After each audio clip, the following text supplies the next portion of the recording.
লজ্জাস্থানে মুখ দেয়া যাবে কিনা, সহবাস শেষে বীর্য বাহিরে ফেললে গুনাহ হবে কি, স্বামীর বাম পাশে স্ত্রী ঘুমালে কি ক্ষতি হয়, উল্টোভাবে সহবাস করলে নাকি সন্তান বিকলাঙ্গ হয়। আপনারা যারা আমাদের প্রশ্নগুলো শুনছেন, আপনারা যারা আছেন শুনছেন, বা মিডিয়া যারা শুনবেন, আপনারা এই সমস্ত বিষয়গুলোকে নিয়ে অনেক সময় ভাববেন বা চিন্তা করতে পারেন যে আমরা এগুলোর উত্তর কেন দিচ্ছি।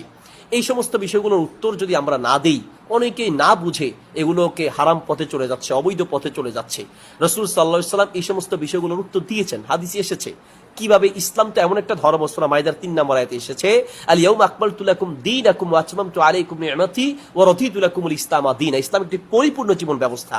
অন্য কোন ধর্মে আপনি এত পাই টু পাই প্রত্যেকটা বিষয়ের সমাধান পাবেন না, কিন্তু ইসলাম এমন একটা ধর্ম আপনার প্রত্যেকটা প্রশ্নের জবাব কোরআন সুন্নাহর ভিতরে আছে। সুবহানাল্লাহ।